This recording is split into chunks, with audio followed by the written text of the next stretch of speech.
Shalom, shalom, and welcome. This is Yasharal's Court, an end-time series to those who seek to do the will of the Almighty Father, and who have come to accept that Yahuwah is his name, and that no man can come unto the Father except by the sacrifice and resurrected one. Yahuwah's word made flesh, sacrifice, resurrected, in the name of Yahushua Messiah. These words are to you, whom I consider my brothers and my sisters. Yasharal's Court, we will come to recognize that our decisions are indeed on trial. Set apart justice will emerge among the children of obedience as we witness the structuring of a nation. You will judge. Yes, you will judge. I will judge. We judge each day by the decisions we make. Whether we realize it or not, our decisions will come with benefits and or consequences. We will indeed reap what we sow. If you're tuning in for the first time, my name is Symmanayah, and today is August 26, 2014. This is the fourth installment, not including the introduction, to the case entitled Yasharal's Court. This is part 2 to that segment entitled Continued Worship and Obedience. I recommend that you pray and consider strongly following the sequential order of this series in order to get the full benefit. But move as you believe you are guided by the Spirit of Yahushua. Move and respond as you are compelled. May the Most High get all credit and esteem to anything that is righteous, anything that is correct.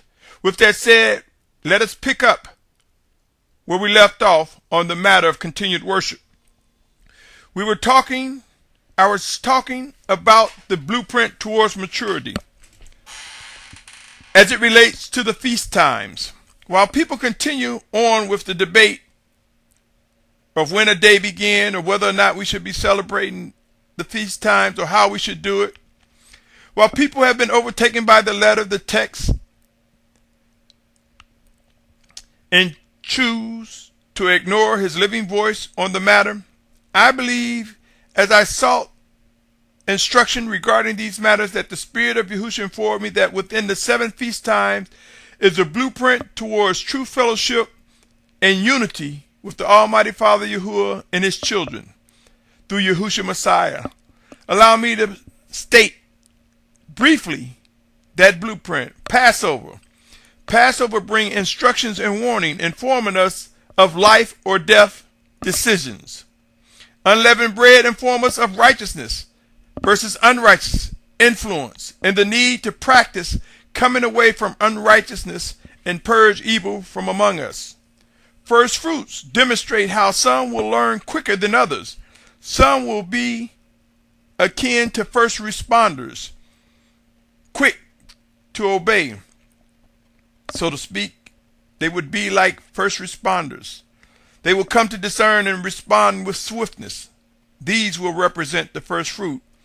They will exhibit excitement, and they will follow, in some cases, disappointment, because all too often others would not have received with clarity what the first fruits have come to recognize to bring them to maturity. Harvest. This is a time, and so in other words, my brothers and sisters, when you look at first fruits, if you are one of those that have received an awakening in any passage of scripture, in anything related to building up the body, do not get upset if someone else is unable to receive what you've received. You may be as a first fruit, so to speak. But there will come a time, harvest time. This is a time when mass gathering occurs, when more and more people get it, so to speak. This is a time when what is instructed of us becomes enlarged and clearer in larger groups, within our fellowships, within our camps, within our assemblies. Harvest time is a season where we will begin to see more clearly the face of the Most High Father's set apartness within one another. It is also a time of rejoicing, praising, and acknowledging all the benefits of the hard work and obedience and more. Trumpets. With large numbers, our confidence is built. You've seen it where when numbers become large and we can sing the same song or echo the same things in unity, our confidence is built. We then become ready to make a joyful noise regarding Yahuwah, the Almighty Father, regarding Yahushua Messiah and his soon return. We want to make a joyful noise to one another and to the world regarding the good news of life and life immeasurably made possible by the Almighty Father Yahuwah's plan, which includes Yahushua Messiah, our Mashiach. And in this rejoicing, in this excitement, in this mass awareness, we will stumble, we will fall, but we see atonement, the sixth feast. Here we can learn that in our excitement as we stumble and fall, there's the washing of the water by the blood of the Lamb of Yahuwah, by his word, that gives us the fortitude to rise up and continue forward, focus on Yahushua Messiah. Here we learn the power of the blood of the Lamb in Yahuwah, the power of the blood of the Lamb of Yahuwah, and that it did not stop with atonement. For we come to know that once our mistakes are covered, once we receive the powerful atonement from Yahushua Messiah, that it's the Almighty Father's Yahuwah's set-apart spirit sent in Yahushua's name to teach us and renew our minds and give us strength to persevere in spite of experiencing our flesh warring against the spirit, causing us to stumble and fall occasionally. And then in the seventh feast, the tabernacle, here we begin to grow in confidence in knowing that this battle we face, this thing we call spiritual warfare, occurs within our earthen vessel. Here we come to know that we have a spirit joined with Yahushua Messiah, our Mashiach, and develop the encouragement to grow in this immeasurable life in Yahushua Messiah in spite of our falls, in spite of our mistakes. Understanding that we are a tabernacle of the Most High Father and that we were not made by hands of man, it sheds a whole new light on our existence. It is here that we come to discover individually that we are a tabernacle of the Most High, and collectively, as a body of one in Yahushua Messiah, we are a tabernacle, his tabernacle. I invite you to pray on these words, for I am convinced that if the blueprint towards maturity would have been recognized and we embraced them, our priorities would be more so on the living set-apart spirit of Yahushua versus looking forward to coming together to just eat and fellowship, quote-unquote, during feast times. I'm compelled to believe as we return to our first love, we will witness this blueprint come to life, more so in the coming days during our final exodus. In other words, my brothers and sisters, if we don't realize that there are life or death choices reflective of the Passover, how then can we move on in worship? If we don't realize there are righteous and unrighteous influence, how then can we separate and come away and be a set-apart people? If we become too frustrated with those who represent the first fruits, who get it first, how then can we embrace one another whole versus in part? If we don't realize that at some point more will get it, more of us will come together and be patient and exhibit what is necessary to be fitly joined together, how then can Yasharal come together? If we fail to realize that when we speak out, it's better to speak out in unity, with the sound of a trumpet, with the sound of the shofar, with the sound of our voices echoing the righteous and set-apartness of the Most High. If we do not speak in unity, how then can we come together? Will we stumble and fall? Indeed. So the understanding what true atonement is paramount towards regeneration and growth and maturity, and knowing the total makeup of our existence individually and collectively and tabernacle makes a big difference, my brothers and sisters. I submit to you the seven feasts, there is more to it than just coming together, eating, and fellowshipping. Allow me to inject the critical question to you right now, this very instance that you are listening to this message.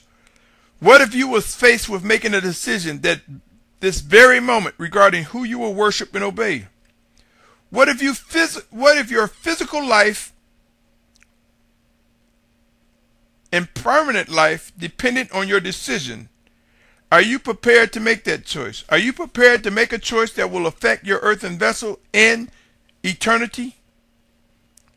Believe it or not, since we do not know when our last breath and heartbeat will occur, every waking moment reflects life or death decisions and situations. The Most High Father Yahuwah knows his children. He knows who are his, and within the ranks of his children we will witness the final gathering, our final exodus.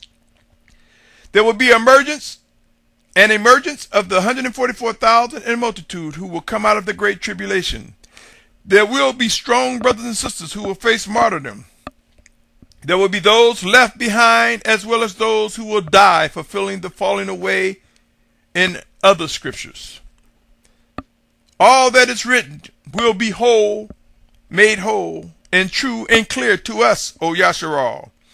Continue to seek to do the will of the Most High Father and discover his living orders and command. I strongly encourage each and every one of us to consider who we will seek to worship and obey, individually and collectively. I strongly suggest that we realize the Most High Father Yahuwah, through his set-apart spirit sent in Yahushua's name. It is important to accept that he will speak through us, one towards another, and through his chosen leaders and messengers. Let us be able to discern the presence of our living Mashiach working in us towards one another. Let us come to lead if we are guided or ordered by Yahushua Messiah, and let us be prepared to submit when necessary. Remember the choice we make this day, for in some cases it will be the last opportunity to get it right. I pray that each of us will be able to discover the strength and discernment with a ready mind, body, and soul to respond to the Spirit of Yahushua. Remember what you have heard, O Yasharal. Remember your decisions will be as one planting seeds. We will reap what we have sown. In other words, the fruit of our decisions will determine our true position during these end times. No one knows the amount of information that will be given in order for us to obey what is ordered, what is commanded from above. There may not be too many more warnings. So let us choose wisely how we respond to the amount of information, to the instructions, to the warnings that we are receiving. Let us pray to discern, understand, and respond accordingly with precision. This concludes this segment entitled Continued Worship and Obedience, my brothers and sisters. For we will come to know that in our continued worship and obedience, we lift up Yahushua Messiah, and it is indeed him working in us, through us, one towards another, through his chosen leaders and sent messengers, that we will come together as one in Yasharal, both Hebrew or Arbri and Gentiles, or Arbri and Goyim, other nations, both made one as a body of one in Yahushua Messiah, to those who seek to do the will of the Almighty Father. Until next time, my brothers and sisters, let us continue to face the refinement that is before us. Let us continue to be mindful of the mercy and favor we are receiving with each heartbeat, with each breath that we take. Let us continue to develop and grow in maturity. Let us continue to hunger and thirst after righteousness. Let us seek to discern what is indeed set apart, the set apart orders, commands, and will of the Most High Father. Until next time, my brothers and sisters, I invite you to continue on as we press forward in the case of Yasharal's court. Again, this was the fourth installment in terms of segment titles for this series of Yasharal's court, not including the introduction. So stay tuned as we press forward into these end times. May the Most High open our eyes and ears. May we come to make some of the most difficult decisions we can imagine regarding the forging together in unity as the children of Yahuwah, as the children of obedience, as the participants of the final exodus. Pray and watch, my brothers and sisters, and stay tuned. Shalom. Shalom. Shalom.